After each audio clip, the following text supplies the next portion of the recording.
이재명한테 책임론이 나온 김에 지금 이재명을 책임지라고 하지 않냐, 이번에 뭐 잘못했다고. 그러면 그거 계속 책임질 차원에서 당대표 해라. 아, 이거 우리가 하고 싶은 얘기 아닙니까? 책임을 지겠다 그러면 끝까지 내가 책임지겠다 하고 당대표에 해버리면 되는 겁니다. 그러고 책임지마. 왜 책임은 지라고 하면서 권한을 안 줍니까? 이 도적놈들입니다. 안녕하세요. 맨인블랙 인사드립니다. 이제 뭐 야단법석이라는 말도 않고 행선수술이라는 말도 안 할 겁니다. 그냥 할 겁니다. 근데 민주당 얘기부터 하는 것이 맞은지 부처님 얘기부터 한 거지 맞지 예수님 얘기를 해야 될지 아주 헷갈립니다. 근데 민주당 얘기부터 하겠습니다. 왜냐하면 사태가 사태이니만큼 그 민주당에서 지금 이재명 의원을 지금 아직 좀 밑으로 약간 가라앉히네요. 근데 거기 원로라는 우리 유인태 씨 지금은 뭐 아무것도 아니죠.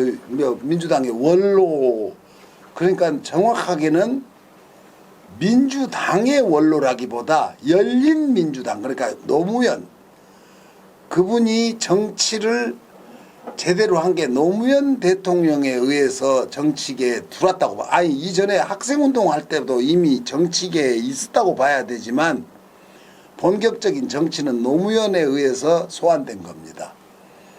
근데 지금 어쩌다 이제 이 우리 민주당의 원로가 돼 있습니다. 무슨 원로는 맞죠. 연세로 보나 또 그 양반의 그 이때까지 살아온 뭐 행로 이런 거 그분들이 모두 이제 그 운동권에서 그 서울대 운동권에서 계셨던 분들인데 묘하게 그 우익화 되더라고요. 때에 따라서는 극우화 돼버리고.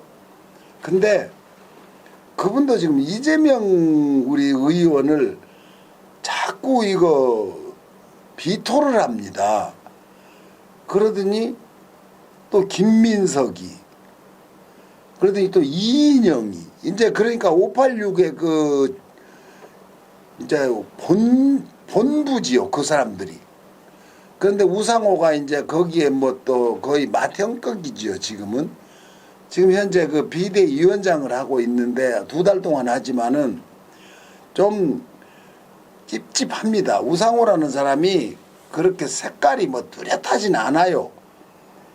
이것저것 그냥 뭐 그렇다고 일을 잘 못하는 사람은 아닌데 한 방이 없죠. 한 방. 그 양반이 그래도 나는 그런 정치인쯤은 한 명은 있어도 된다고 생각해요. 운동권 세력이 다 우상호 같기만 해도 용서할 수 있습니다. 근데 또 이인영이가 여태까지 어디서 기어들어가 있다가 장관 끝나고 이제 숨 고르더니 이재명을 또 약간 비토를 하네요. 그래서 아마 그 세력들이 마지막 발악 같아요.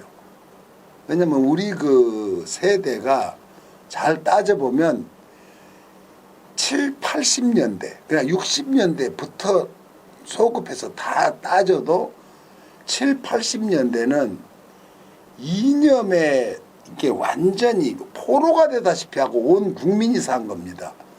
그것은 국민이 선택한 게 아니고 정치 집단, 군부 집단 그러니까 박정희가 집권을 하고도 공산당 때려잡아라 뭐 때려잡아라 뭐 산에서 이른 새벽에 옷에 뭐 이슬 묻었거나 신발에 흙 묻었으면 신고하라고 그런 황당한 그 경험도 있으실 겁니다.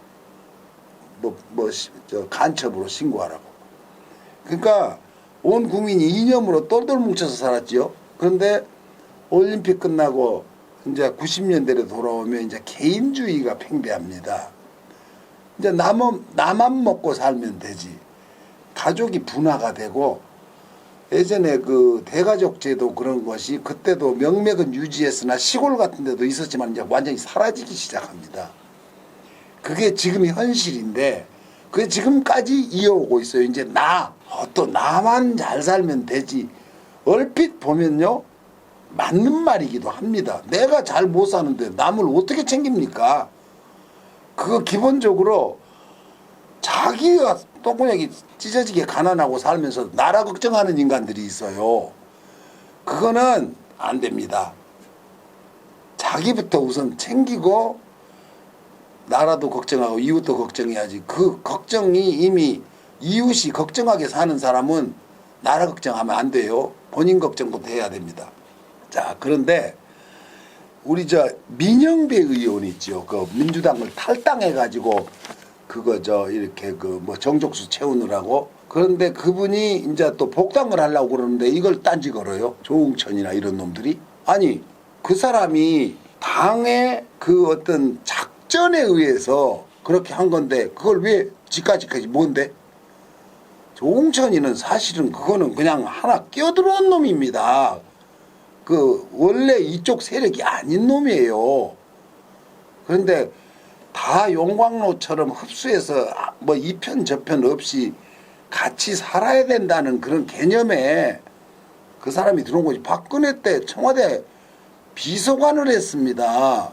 그런데 거기서 뭐 약간 싫은 소리 했다가 딴지 당해갖고 쫓겨나 버렸잖아요. 근데 지금 뭐 대단한 결사대처럼 초선 의원이에요 이거. 근데 그렇게 여러 가지 소리를 내니까 좀 잠잡고 있었으면 좋겠습니다.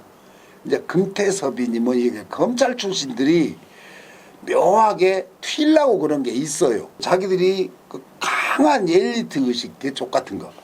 근데 아무튼 민영배 의원을 복당을 방해를 합니다. 안 된다는 식이죠.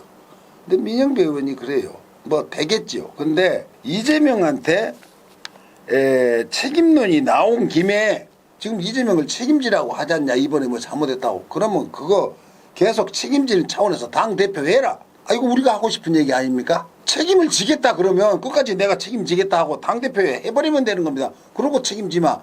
왜 책임은 지라고 하면서 권한을 안 줍니까? 이 도둑놈들입니다.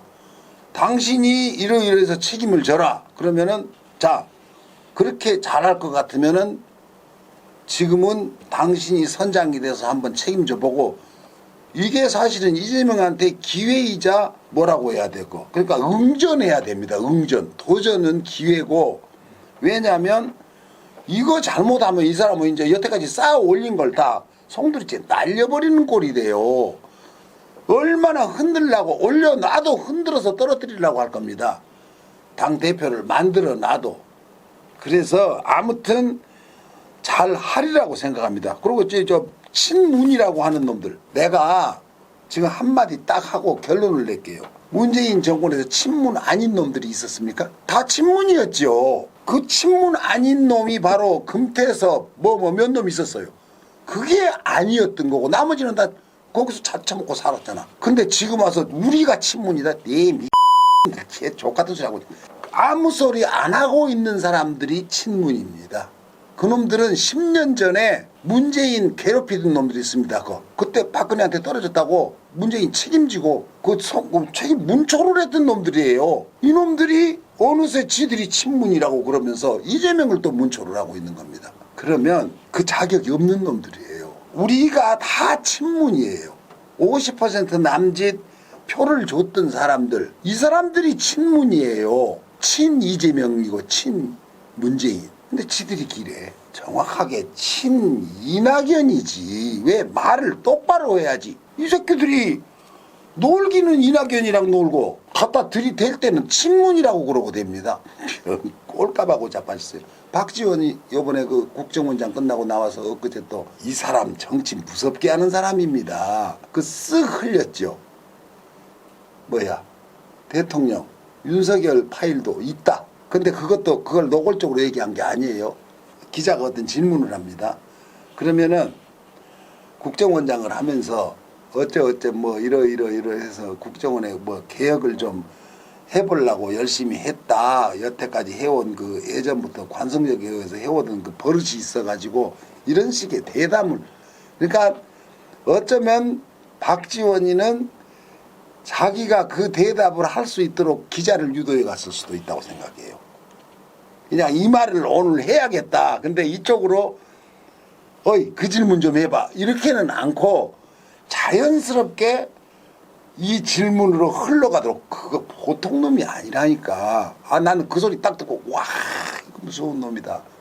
그런 이제 현행법에 걸립니다. 기관장이 그 장을 할 때 취득한 정보를 밖에서 누설시키면 그 기간이 있어요. 몇 년이면 몇 년, 특히 국정원법은 더 할 겁니다 아마. 거기는 국가 이 최고 비밀을 다룬 데잖아요. 그런데 나온 지 며칠이나 됐다고 윤석열 파일도 있다고 그런 식으로 얘기를 합니다. 이건 지금 지어낸 얘기 아니고 그 사람이 입으로 한 거예요. 근데 징역 가까워서 말은 못한다. 이게 지금 뭔 소리예요. 이 사람 이미 복제본을 갖고 있을 수도 있습니다. 윤석열 너 조심해. 이거 터지면은 너는 끝이야. 이런 식의 공갈 협박한 것 같아. 그러니까 이 사람 정말 핵폭탄이에요. 이건 나이가 80이 다 된 사람이 지금 뭐 그렇게 뭐 할 게 있겠어요? 틀림없이 이거 뭔가 무서운 사람이다. 못 건드리겠구나 이거. 그래서 이게 우리 편인지 나무 편인지 모르겠는데 아무튼 이 인간도 반 이재명계. 근데 이 사람이 또 능수능란해가지고 이재명을 활용하기 위해서 그쪽의 편을 들어줄 수도 있습니다. 이 친문이라고 김종민이가 친문입니까? 문재인 정권에서 뭐 상당히 득세를 했으니까 패인 분석을 하는데 이게 저 요번 지선 패인 분석을 문재인 믿다가 국민과 멀어졌다. 지가 친문이라는 놈이 이번 선거는 문재인을 믿고 문재인 말만 듣고 정치하는데 자기들이 너무 끌려다녔다는 소리입니다. 당이라든가 이 정부가 문재인의 꼭두각시 노릇을 했다는 것을 자인합니다. 근데 이게 말입니까? 거기서 잘 먹고 잘 살던 놈들입니다. 근데 지금 책임을 자기들은 한 가지도 잘못했다는 말을 안 해요. 이제 이재명이 잘못했고 문재인이 잘못했고 지들은 뭐야 그러면? 우리는 아무 잘못 없이 이렇게 당했다. 이런 후레아들 놈의 새끼들이 아니 어떻게 이렇게 모렴치할 수가 있어요? 그래서 이재명 주기에 옛날에 선봉했었던 놈이에요 이놈이. 근데 이제 문재인을 팝니다 또. 이거 저 문재인 때문에 졌다고. 친문이라는 놈들이 진짜 아주 정말 나쁜 놈들입니다. 지금 친문이라고 자처하는 놈들. 이것 봐라. 전해철이 좀 꼴 좀 봐요. 내가 자꾸 전해철이 얘기하지요. 목포에 지똘만이 보내놓고 거기 몇 번인가 지원 유세를 군나게 쫓아다닙니다. 지똘만이 목포시장 내놓고 그 전해철이가 꽂은 거예요. 근데 선혜원 씨가 지원한 그 무소속 전임 목포시장이죠. 완사이드하게 져버렸습니다. 이게 저도 영향력이 없는 놈이라니까요. 지 고향이라고 목포에다가 지가 하나 꽂았어요. 안 돼요. 그게 시민들의 본심이 나온 겁니다. 그러니까 이놈들은 이미 영양가가 하나도 없는데 지가 아직도 영양가 있다고 공갈 협박하고 개수작 들고 사기치고 다니는 거예요. 이 나쁜 놈 새끼들이. 이낙연이 문재인 지원으로 총리시켜줬잖아요. 문재인이가 당연히. 근데 계속 뻘짓하고 있잖아요. 지금 미국으로 뭐 간다고? 미국을 왜 갑니까? 보통 뭐 김대중 대통령도 뭐 약간 정치적인 위기 때 미국을 갔고 다 외유를 합니다. 그러니까 이게 지금 지가 거물이라고 저도 미국으로 지금 외유를 떠난 겁니다. 그러니까 엄청나다 이거죠. 지 나름대로는 나 미국에 가 있으니까 좀 작업 좀 해놔라 이러고. 이게 급이 같아요. 아주 나 같잖아 죽겠어.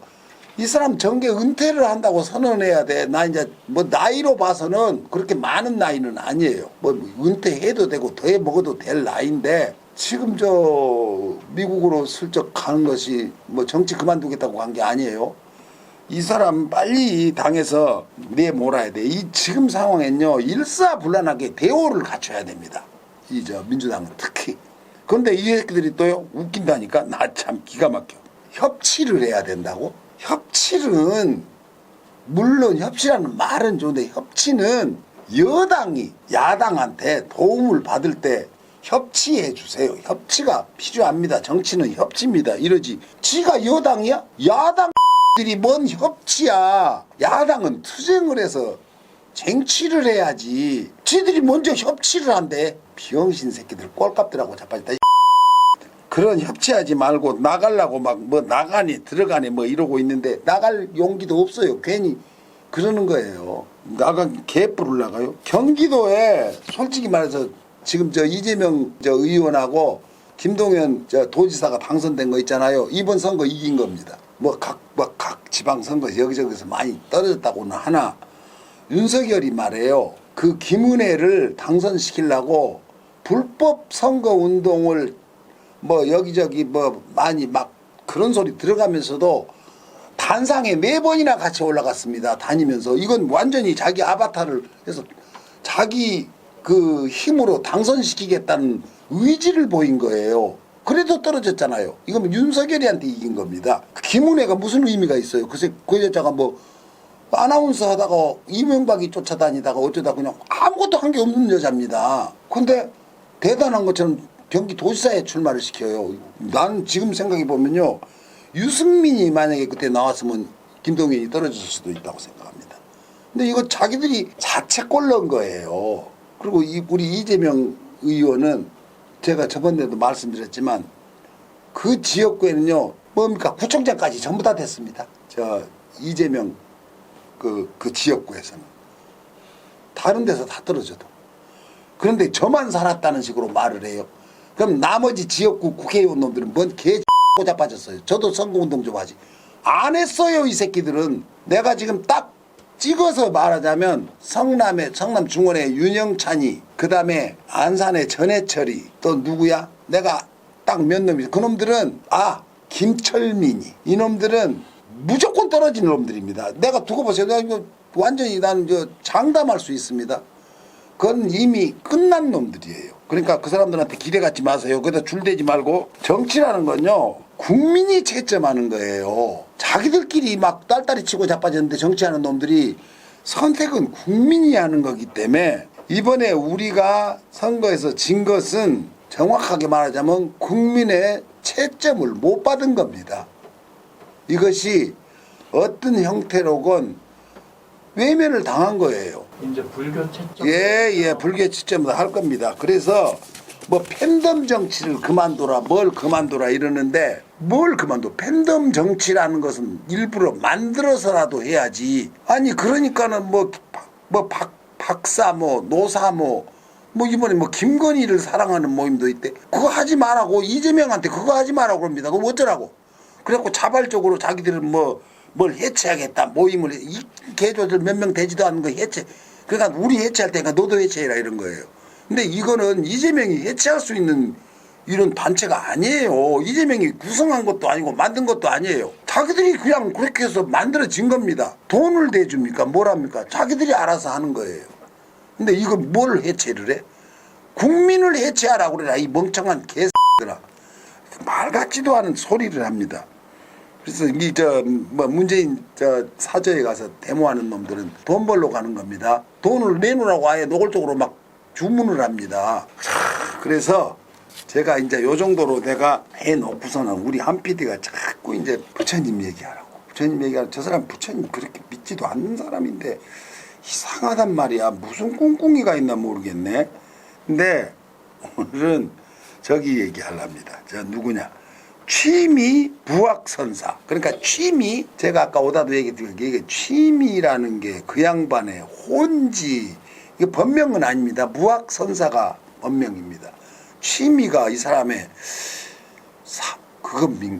이름인가? 원래 그 한문으로 취미니까 뭔지 모르겠어. 그 부를 때는 뭐라고, 중국말로는 뭐라고 부르는데, 아무튼 이 취미 무학선사가 사찰에서 주석할 때 그 공부하는 중이, 그러니까 이거 누군지를 그 사람 제자 중에 한 명이, 아니 스승님, 다나선사께서는 목불도 태워버려 갖고 이런 건 의미가 없다고 그랬는데, 아니 스승님은 왜 아침 저녁으로 그 나한이라든가 그 불상에 밥을 지어서 공양을 올리세요?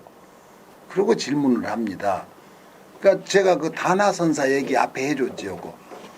추우니까 저 대웅전에 가서 목불 이런 거 갖다 떼갖고 불 떼서 방 따뜻하게 해서 자버렸다는 분.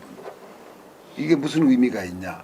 그러니까 이 말을 지 스승한테도 배웠겠죠. 아니 그렇게 가르쳐 놓고서는 그 목불한테 뭐 때문에 그런 걸 갖다가 또 아침 저녁으로 공양을 올리냐. 그러니까 이게 이제 이 스승이, 내가 공양을 올리는 것은 태워도 태워지지 않는 마음 때문에 그렇다, 이렇게 말합니다. 이게 굉장히 지금 우리가 지금 제가 이 말씀을 드리는 이유가, 지금 이 부분은, 이 대목이 절에 가면 부처님 앞이라든가 하면 나한 상들 있잖아요. 옆에 거기에 밥 지어서 올려놓고 과일 같은 거 이렇게 놔둡니다. 그게 일반인들은 한번 차려놓고 계속 두는 줄 알아요. 아까 우리 한필이도 그러는데. 그러면 어떻게 되겠어요? 그 밥 같은 게 말라 비틀어져서 쉬어버리지. 그러니까 이제 그거는 아침 저녁으로 공양을 올립니다. 공양간에서. 그런데 그걸 이제 타미승이 이제 꼬집어서 질문을 하죠. 근데 일반적으로 우리도 아마 궁금해할 겁니다. 거기다 그걸 올리는 연유가 뭔가? 그러면은 과연 그럼 삼위승이 그러면 그걸 올리면은 그 나한상이나 부처님이 와서 그걸 먹습니까? 아주 중요한 질문입니다. 이거 우리 제사상에도 제사 지낼 때 그 차려놓으면 귀신이 와서 먹나 그런 그 말들 많이 하잖아요. 가끔 어디 가면요 제사 음식은 싱거워진다고 그래요. 귀신이 진액을 다 빨아먹고 가갖고 그게 진짜인지 가짜인지 모르겠는데 아마 그런 소리 들어본 분들 계실 겁니다. 근데 그런 말을 듣고 그래서 그러나 어쩌나 느낌이 그런 것 같기도 해요. 약간 뭐가 빠진 것 같고. 근데 그거 우리가 상 차려놓고 거의 밤새 놓고 그 다음날 아침에 먹잖아요. 그러다 보니까 좀 맛이 이상해져 버린 거지. 솔직히 귀신이 먹고 가서 진액이 다 빠져서 그러겠어요. 그리고 또 제사 음식은 좀 싱겁게 하죠. 그러다 보니까 평소 우리가 먹던 것보다는 맛이 다르리라고 생각해요. 아무튼 그 제사 그걸 부처님이나 나한들이 와서 먹냐 그러니까 아 이놈아 먹기 싫은 것을 억지로 먹으라고 해서 먹냐? 그럼 먹는 사람 마음이다. 안 먹을 수도 있고 그거는 그럼 뭐하러 거기다 그걸 차리냐고. 그래서 그것은 자기 자신한테 제를 올리고 공양을 올리는 것이다. 그러니까 내가 여기다 올려놓고 내가 나한테 올렸고 또 여기 와서 참견을 하는 이 신도들도 이 밥상이라든가 이 과일이라든가 이게 자기 자신한테 올려놓은 상이라고 생각을 하면 된다. 그래서 태워도 태워지지 않는 것을 그걸 태우는 어떤 의식이라고 생각해라. 나한테 다짐하고 있는 거다. 부처님한테 차린 거라고 생각하지 마라. 이런 가르침을 줍니다. 근데 이게 대답이 됐나 모르겠는데 혹시 절이나 어디 다니시는 분들은 그 앞에 불단 앞에 음식이라든가 이런 게 있는 게 부처님 먹으라고 드시라고 차려놨다고 생각하지 마십시오. 그거는 각자 개인 신도들이 자기가 먹는다고 생각하세요. 저건 나한테 내가 공양을 한 거다. 이렇게 생각하시는 게 맞습니다. 알았죠? 그런데 이제 이 부분에 대해서 그 말을 알아들은 그 제자 중이 무지함을 용서해달라고 뭐 이렇게 뭐 사죄를 했다는데 그 무지함이 뭔지 나도 이 부분에 대해서는 보통 우리들이 웬만하면 다 그거에 대해서 그렇게 달가워하지 않아요. 저도 사실은 그 앞에 그 상 앞에 그렇게 많이 차려놓고 있는 거 그렇게 달갑지 않더라고요. 보기가 싫어요 사실. 그게 꼭 무당들도 그러잖아요. 거기 가면은 그 상에 놓고 그건 이제 무당들을 따라서 한 게 아니고 따라서 했다고 봐야 될 것 같네. 이제 보니까 그건 부처님 시대에 했던 일은 아닌 것 같아.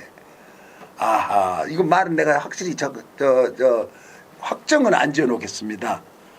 자, 근데 이제 한 가지 더 얘기해 드려야겠습니다.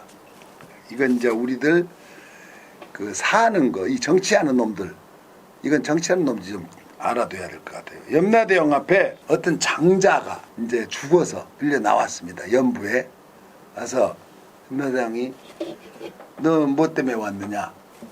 뭐 너 여기 왜 왔느냐 하니까 글쎄 왜 왔는지를 모르겠습니다. 내가 그렇게 큰 죄를 졌나 지옥계 여기까지 올 일을 했나 잘 기억이 안 납니다. 그래서 그래? 너 그러면 내가 보낸 사자를 못 봤냐? 내가 보냈다 분명히. 그래서 아니 못 봤는데 이런 내가 보통 사람들한테 아주 공평해 너한테만 보낸 게 아니고 중생들한테 3번을 보낸다. 3번. 이걸 이제 깨달아라. 이거 보고 조심해라. 조심해라 하면서 한 번만 사자를 보낸 게 아니고 염라대왕 특사가 네 살아생전에 3번이 갔을 것이다. 엄마 봐봐. 난 못 봤다고. 그 잘못 생각하신 거 아니냐고. 딴 데 보내갖고 나한테 보낸 거 했는 거 아니니까. 너한테만 간 게 아니고 모든 사람한테 다 보낸다. 그 도대체 그게 뭡니까? 그러니까 이 새끼 미친놈 아니야. 만나본 적도 없다고 그러니까 이 첫 번째 그럼 좋다. 누굽니까? 그러니까는 첫 번째 사자가 네 어머니다 그럽니다. 염라대왕 보낸 사자다. 그래서 어머니는 자식을 잉태하고 고통하고 그러고 젖먹이고 키우고 할 때 그 사람의 공덕을 잊지 말으라고 그것이 내가 보낸 첫 번째 사자다 그럽니다. 그거 못 봤냐? 봤습니다. 봤잖냐? 근데 그게 염라대왕이 보낸 사자였어요. 그러니까 그 두 번째는 도대체 누굽니까? 그러니까 뭡니까? 그러니까 너도 이거 깨달음을 얻어야 됩니다. 염라대왕이 분명히 사자를 보냈습니다. 이건 어머니입니다. 첫 번째 사자가. 그 다음에 어머니 봤습니다. 그걸 울어요. 두 번째 사자는 바로 노인이다. 그래. 네 주변에 노인들 많이 봤잖냐? 그게 내가 보낸 사자다. 얼굴은 쭈글쭈글하고 뭐 다리는 구부러졌고 허리는 굽고 귀와 눈도 멀고 안 보이고 사지를 못 쓰는 그 사자 못 봤냐? 봤습니다. 그래. 그건 내가 보낸 사자다. 네 주변에 바글바글 하지 않냐? 요렇게 된다 하고 보냈다. 그게 사자였다고. 그게 내가 보낸 사자들이다. 그럼 세 번째는 뭡니까? 그러니까 세 번째 사자는 병든 환자들이다. 병든 사람들이다. 너한테 보낸 이 중생들한테 보낸 자리에 누워서 고통스럽게 있으면은 좋은 걸 줘도 못 먹고 뭐 아무리 좋은 걸 보여줘도 못 보고 이것이 그런 걸 못 봤냐? 그러니까 봤습니다. 그래서 사자 3명 다 봤네. 근데 네가 왜 내가 사자 안 보냈다고 그랬냐? 네 번째도 또 있다. 사자가 네 번째 죽은 자다. 네가 살아생전에 사람들 죽는 거 봤냐 안 봤냐? 많이 봤습니다.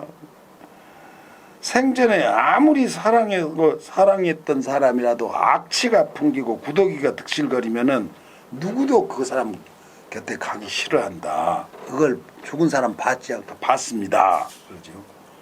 또 있다. 세 번만 보냈다고 해놓고 왜 또 있어요? 그러니까 다섯 번째는 범죄자들이다. 그것도 내가 보낸 사자들이다. 이렇게 많은 사자를 보내는데 이걸 봤으면서도 네가 내가 보낸 사자를 못 봤다고. 이 중생들이 염라대왕이 보낸 사자들이야. 이게 다 보고서는 이거 큰일이구나 하고 깨달으라고. 야, 이거 대단하지 않습니까? 근데 우리 일반 사람들도 이 사자를 잘 못 봅니다. 내가 이제 사자가 되지. 근데 이것에 가장 못 보고 가장 악랄한 놈들이 정치인들이죠. 정치인들. 거짓말을 밥 먹듯이 하고 안 늙을 것 같이 하고 늙어 죽어요. 그놈들도 권세가 떨어지고 아무리 잘 나가도 곧 권세가 떨어집니다. 이제 두고 보세요. 금방입니다. 이거. 눈 깜짝할 사이에 이 시간이 흘러버립니다. 이러니 작은 시간밖에 없어요. 그럴 때 이 작은 시간에 우리가 뭉쳐가지고 해야 될 일이 한 가지가 있습니다. 그게 이재명을 나는 전생에 이재명의 무슨 은혜를 굉장히 입었나 봐요. 이 사람을 뭔지 모르지만 아무튼 뭔지 모르진 않지. 충분히 그럴 만한 가치가 있는 분입니다. 내가 이 사람을 개인적으로 막 좋아하고 내가 사적인 인연이 그렇게 있는 사람도 아니고 독립운동한다고 생각하고 이재명을 좋아하는 거예요. 예전에 내가 일제시대에 태어나질 않아갖고 못해가지고 이거라도 하자 하고. 그러니까 이 방송을 들으시고 여기서 공감하시는 우리 청취자들이나 시청자들은 저랑 똑같은 생각으로 독립운동한다고 생각하십시오. 그리고 이런 언론이라든가 이런 국힘당 아니면 민주당 우리가 실체말로 수박이라는 인간들 얘들의 말에 현혹되면 안 됩니다. 그건요 전부 다 이재명을 비토하는 말들입니다. 홍영포 이 새끼 봐요. 저 뭡니까? 노동운동 하던 놈이 배때기 기름기 갖고 골프 치러 다니는 거 봤죠? 북한에서 그 미사일 쏴댔는데 가서 지가 돈 냈대. 그것도 100만 원. 이거 김영란법 위반입니다. 그런데 언론도 안 다루고 국힘당에서 그 사람 물고 늘어지지도 않습니다. 지네 편이니까. 이게 보통 일입니까? 그런 놈을 내버려 둡니다. 그리고 교육부 장관 된다는 여자 있죠. 뭡니까? 음주운전으로 그렇게 심하게 몇 차례를 걸렸더만 한두 번도 아니고 상습범이에요. 그리고 범죄 행위가 무지하게 많아요, 보니까. 그런데 윤석열은 그 좀 더 알아봐야지. 사정을 알아보고. 아니, 음주운전에 사정이 어디 있습니까? 그렇게 말하면은 다 사정을 봐야지. 근데 사정을 좀 알아보라고. 진짜 웃기는. 그러면 언론이라든가 이 민주당 놈들이 그거 갖고 들이붙습니까? 냅둬요. 손발 개없고 이재명이 나가라 이 소리나 해야 되고. 이 병신 새끼들이. 이런 새끼들을 우리가 뭘 믿고 합니까? 똘똘 뭉쳐갖고 이 새끼들을 몰아내야 됩니다. 자, 여러분 힘내서 이재명을 다시 제자리로 돌려놓고 이 새끼들을 몰아내는데 힘냅시다. 감사합니다.